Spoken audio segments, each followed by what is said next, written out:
Alors, dans cette vidéo, on va apprendre à traiter des problèmes de géométrie, c'est-à-dire les problèmes qui utilisent des points M et des vecteurs U, et au lieu de travailler sur les points et les vecteurs, on va traiter ces problèmes de géométrie en utilisant les nombres complexes. Et on verra que ça sera très pratique. Alors, comment va-t-on faire? C'est bien, dès qu'on aura un point M de coordonnées AB, on va lui associer le nombre complexe A plus IB. Et A plus IB, souvent, on l'appellera ZM, pour bien comprendre le lien entre A plus IB et M. Et ce nombre complexe, A plus IB, c'est ce qu'on appelle l'affixe du point M. Donc voilà comment on passe d'un point M de coordonnées AB à un nombre complexe A plus IB. De la même façon, quand on aura un vecteur AB, eh bien, on lui associera le nombre complexe ZB moins ZA. ZB étant le nombre complexe qui correspond à B, c'est-à-dire ZB c'est l'affixe du point B, et ZA, ça sera l'affixe du point A. Donc dès qu'on aura le vecteur AB, on lui associera le nombre complexe ZB moins ZA. Et ce nombre complexe, c'est ce qu'on appelle également l'affixe du vecteur AB, et on le note souvent Z indice le vecteur AB. Donc je répète, le nombre complexe ZB moins ZA, c'est l'affixe du vecteur AB, avec ZB l'affixe du point B et ZA l'affixe du point A. Et ce lien qu'on vient de faire entre les points et le nombre complexe, puis entre les vecteurs et le nombre complexe, eh bien on va l'utiliser pour résoudre des problèmes de géométrie. Dès qu'on aura des points et des vecteurs, on leur associera leur affixe, et au lieu de travailler sur les points et sur les vecteurs, on travaillera sur les affixes. Donc on va voir ça à travers d'un exercice. Alors, voici l'énoncé de l'exercice. On nous donne 3 points, A, B et C, et on nous demande de déterminer l'affixe du point M qui vérifie une égalité vectorielle. C'est-à-dire, le point M est défini vectoriellement, par une égalité vectorielle. Eh bien, qu'est-ce qu'on va faire? Au lieu de travailler sur ces vecteurs, on va travailler sur leurs affixes.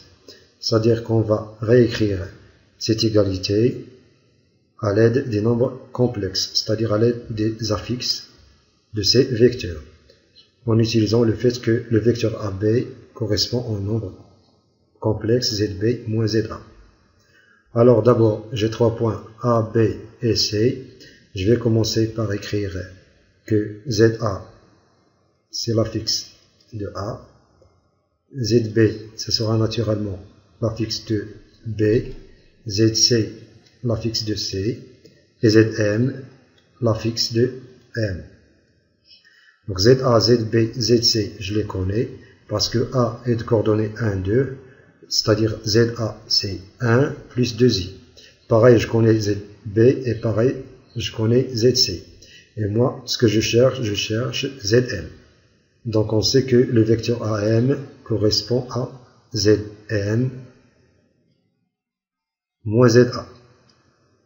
Et comme le vecteur AM est multiplié par 2, donc son affixe sera multiplié par 2. Plus quoi? Plus le vecteur BC, c'est-à-dire son affixe c'est ZC moins ZB. Donc je remplace les vecteurs par leur affixe.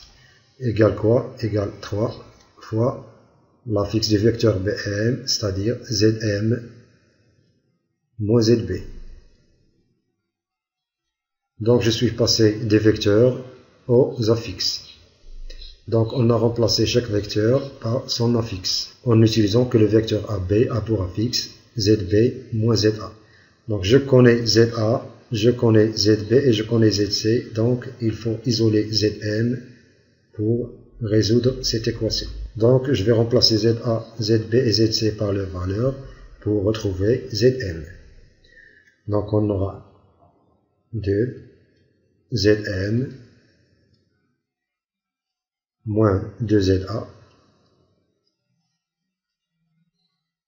plus ZC moins ZB égale quoi? Égale 3Zm moins 3ZB. Je regroupe les Zm dans le membre de gauche. Donc 2Zm moins 3Zm. Et je regroupe le reste dans le membre droite, c'est-à-dire moins 3ZB plus 2ZA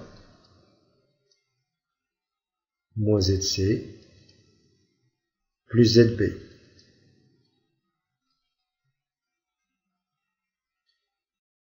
Donc 2Zm moins 3Zm, ça nous donne moins Zm,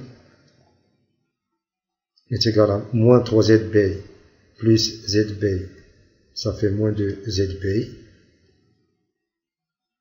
et plus 2A,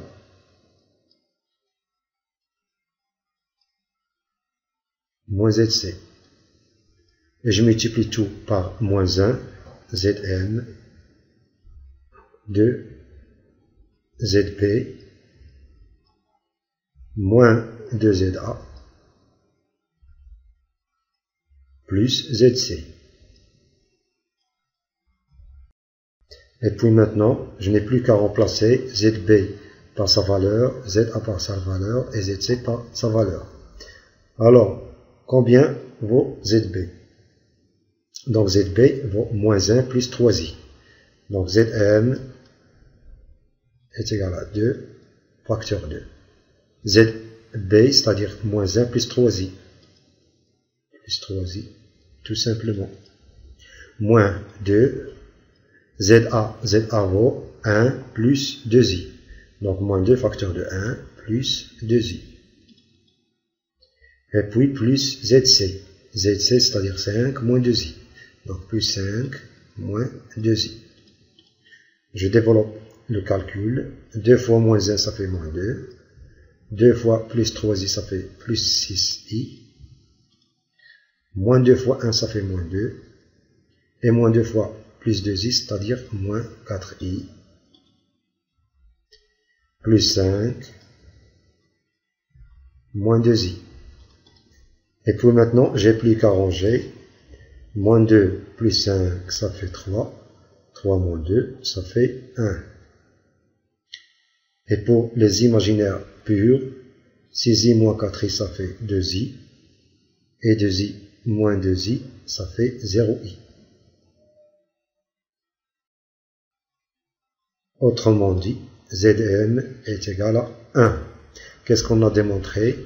Que l'affixe du point M qui vérifie cette égalité, l'affixe de ce point M, c'est 1. C'est-à-dire les coordonnées du point M sont 1 et 0.